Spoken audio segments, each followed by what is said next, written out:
Hello, 7th grade Bobcats. Welcome back to another week at Helena Middle School. On this week's Bob lesson, going to dive into a topic for the next couple weeks that seems to come around when students become 12, 13, move from childhood into adolescence, start becoming more aware of themselves and the media. You're going to connect the dots today on femininity and what it means to have feminine characteristics, and more importantly, what the media, whether we realize it or not, what the media at least subconsciously tells us about how females or women should be to have value, and how it is so inaccurate and it is so hurtful.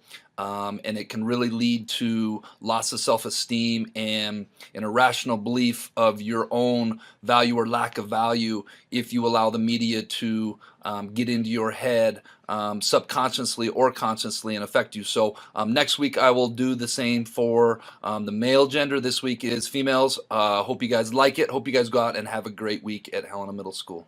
One final note on today, I wanted to take a moment and remind each and every one of you of how valued and how loved you are by all the adults in this building, and I'm sure outside of this building as well. We all run into tough moments in life, and sometimes I don't think we do a good enough job of reminding you students that the counseling department is here for each and every one of you.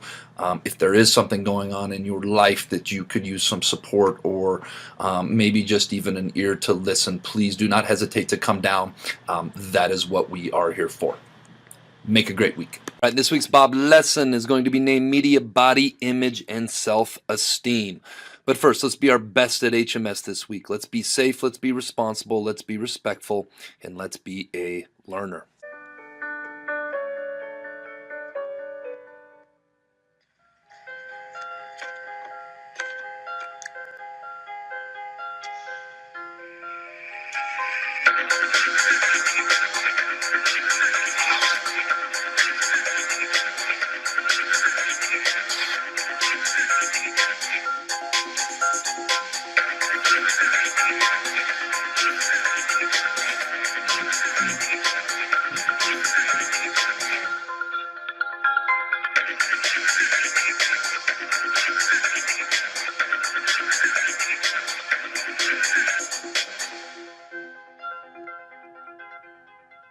Right, I saw that video a couple years ago, and I think it really hits home some of the things that we view and how it's not real, or maybe it's not realistic, and how for many of us we're trying to live up to this impossible standard that we put in our heads that we see all around us, and trying to live up to something that isn't realistic.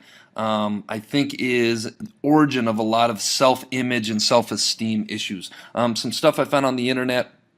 Media influence on body image. Studies prove that media can have a negative impact on self-image.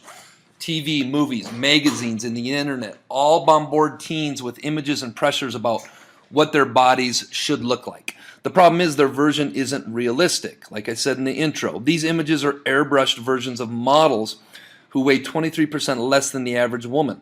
Nevertheless, millions of teens believe the lies and resort to unhealthy measures to try to fit themselves into that impossible mold. And I found this on the internet, and I thought that this kind of sums it up, and these words are better than I could really put it.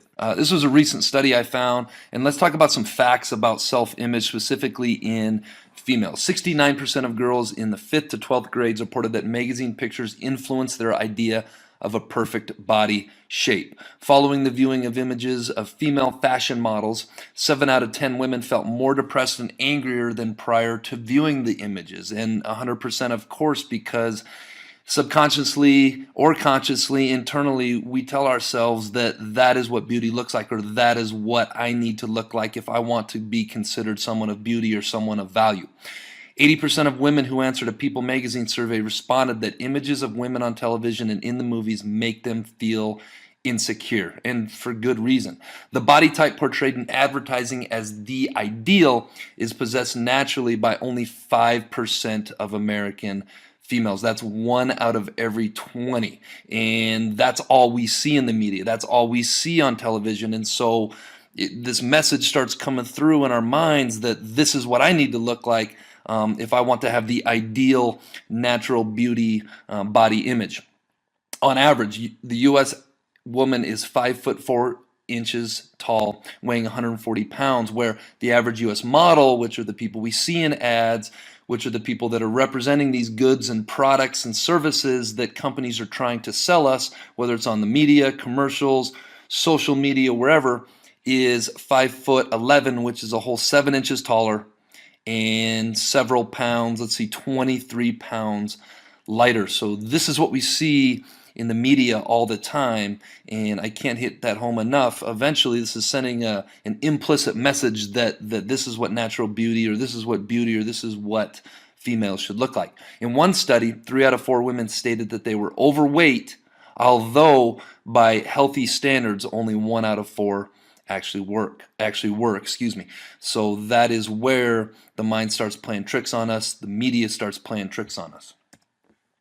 So I came up with this list on my own, just off of my own, looking at the media and how the media says females should be. And if you look at the ones in bold, those were ones that I thought were represented in that airbrush video that I talked about earlier. But if you think about what the media says females should be, they should be feminine, they should be maternal, they should be soft, submissive, they should have long hair, they should be clean, they should be flawless, thin, pretty, curvy, quiet, sensitive, have perfect skin, be dependent, be well-mannered, be tall, be curvy, be domestic. And these were just some that I came up with on my own, just thinking about this for about 15 minutes. And there's probably a bunch more that I missed. And the reason I put these in this box is I feel like media puts these things into a box. If you want to fit into the box of what being feminine or what being a female should be, I feel like these are the messages that are out there, and that's super unhealthy for a lot of you guys, super unhealthy for a lot of our young people and just people in general, because it is impossible to be all of these things. All right, that brings us to this week's quote of the week, which is be yourself, because an original is worth more than a copy, and that is so true. Hopefully one of the lessons you're getting from these Bob lessons is be your best. I mean, that is our HMS acronym, but it is so true in every aspect of life. We are all given a hand in life, whether it be coming from the perfect home life or not the perfect home life, coming from genetics that mean you're going to be 6'6" and skinny, or vice versa. It's all about just being your best and being the best version of yourself. One of my favorite quotes goes something along the lines of, in a world full of everybody, there can only be one you, and just being the best you and not trying to live up to impossible standards, or not trying to, or in this case, being aware of the implicit messages that the media puts out there about what it is to be feminine, what it is to be a female. Being aware of that and how that could bring us down, and just being the best you can be, and learning to love yourself. That's what it's all about. All right, let's get to this week's Jelly Bean Question of the Week winners, which actually this week will be a stick of gum. Both Costco's in Helena and Billings are out of jelly beans. There's some sort of shortage going on. This week's winners: Harper Bushella, Sam Behrens, Arian McLean, Connor Murphy, Lula Offsayer, and Aubriana Arvidsson. What has 13 hearts and no other organs? That would be a deck of cards, of course. All right, this week's stick of gum question of the week. If you got me, you might be tempted to share me. If you share me, you haven't kept me. What am I? If you think you know the answer, get your answer submitted. Make sure your first and last name is legible. Tune in next week, see if you're a winner. All right, Bobcats, let's make it a great week at the Helena Middle School.